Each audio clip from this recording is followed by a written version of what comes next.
Hi everybody, welcome to Cub Scout Day Camp 2019 Journey in Time. We're so glad that you're joining us this year. We have some really fun stations lined up.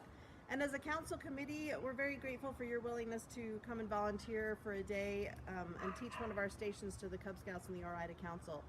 As many of you know, we have about 21 days of camp and we have a whole new staff every day.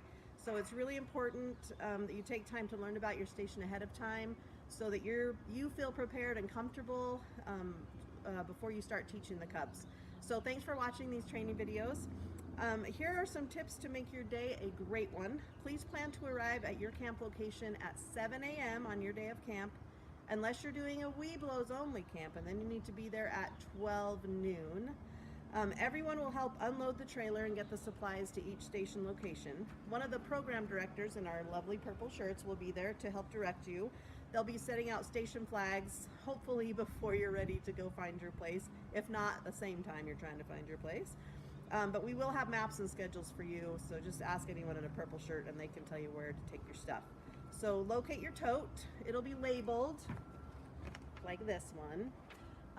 There'll be a list of supplies that are inside, and please note that there might be supplies that don't fit in the tote that you'll also have to take with you, so that'll be listed on that label as well.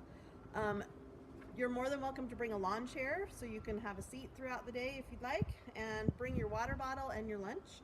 We will have water stations at each place, at each station, to fill up your water bottle during the day, so you don't need to bring a ton of water, just bring a water bottle.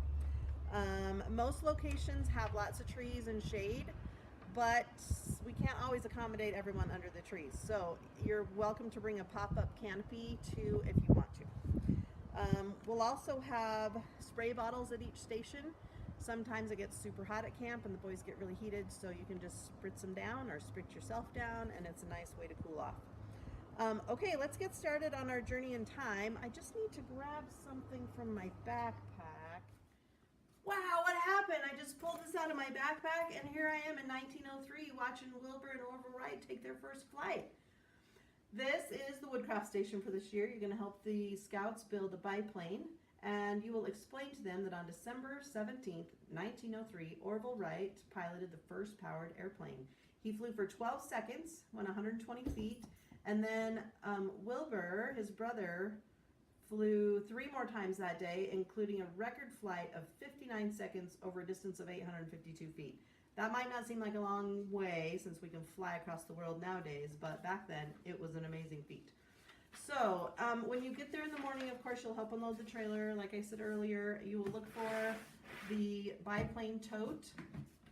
The tote will have a label with a list of contents and also things that are not in the tote will be listed on there too that you'll have to grab, which will probably just be a box of kits. So you'll get a box of kits, which look like this, with all the parts in there. There'll be one for each boy or each scout throughout the day. You'll also have samples that are in stages to display on the table. Here's the finished product, here's the wing assembly. They're all labeled. Here's the fuselage, and here's the wheel assembly. There will be laminated instruction cards.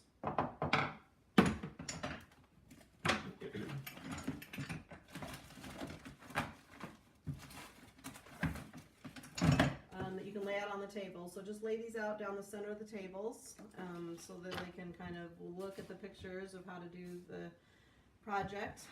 First out, you'll lay out all of their materials out of the kit and make sure that they have everything. And then just have them look over the instructions. They are pretty helpful this year. Sometimes they're not so helpful. This year they are pretty helpful. The first step is to build the wheel assembly. I cannot stress enough to only let them use dots of glue. More glue is not helpful. It takes longer to dry and it makes things slide around. Some of the dowels are fatter than the holes. There will be a sandpaper block that you can kind of sand down the ends of the dowels to fit in the holes, and also we found that the hammer was helpful to kind of give them a little encouragement. So you'll build the wheel assembly, and then if you'll just have them lay on the side like this wing assembly to dry while you're doing the next steps.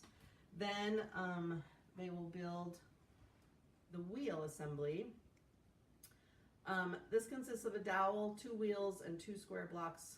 Do not let them glue the square blocks onto the axle, then the wheels won't turn. So you do want to glue the wheels on the ends, but leave these free. Mine are pretty tight because the dowel's kind of thick, but some are really loose and they'll just spin around. Okay, so you'll build the wheel assembly, and then you'll build the fuselage assembly. First, you will put the propeller in so that you can set the fuselage flat on the table and pound the nail in, so the tail won't be there when you do that step. So first you do the propeller. Make sure that you have them not nail it all the way tight because you want the propeller to spin. Then you'll put on the headrest, and this could either go how I have it. I don't know if you can see that it's kind of slanted back, or if you flip it over it'll be straight up and down. That's totally up to them. And then you do the wheel pieces, or the tail pieces. This part goes in first, and then this part goes in a little slot here. It's very clear in the pictures on the instructions, so that shouldn't be a problem. So then set that aside when it's done. Then the wing assembly should be fairly dry at that point, and you should be able to maneuver it without any tape or anything like that. You will take the fuselage, place it inside the wing assembly.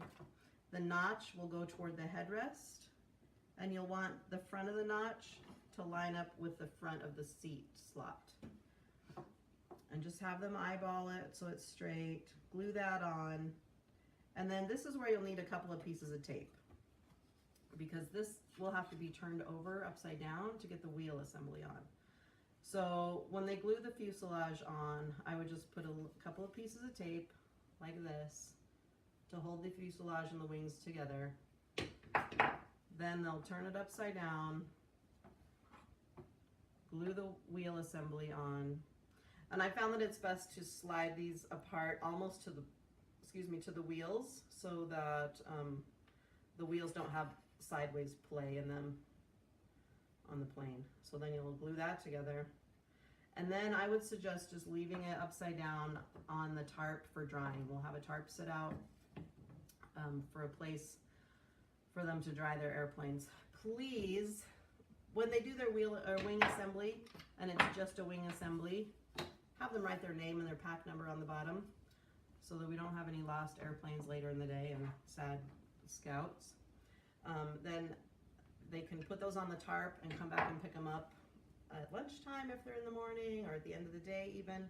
We'll have them in packs so that they can find their planes easily enough. We'll have glue bottles for each of the kids. We'll have a hammer for each of the kids.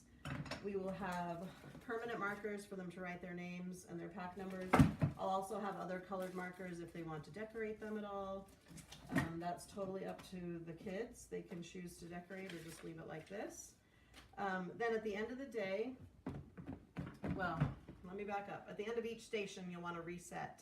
So make sure you have a kit out for each kid, a hammer, the glue. If you're running low on glue, let me know. We'll have some refills in the replenish tote. What else? Okay, so at the end of your stations, you'll hear 1 horn blast. That means you have 5 minutes, so start cleaning up. When you hear 2 horn blasts, you'll send that group on and you'll receive the next group. And then at the very end of the day, you'll want to clean everything up, put everything back in the tote, and take it back to the trailer and help us load up that trailer at the end of the day. I hope you have a great day on our Journey in Time camp, and thanks for coming.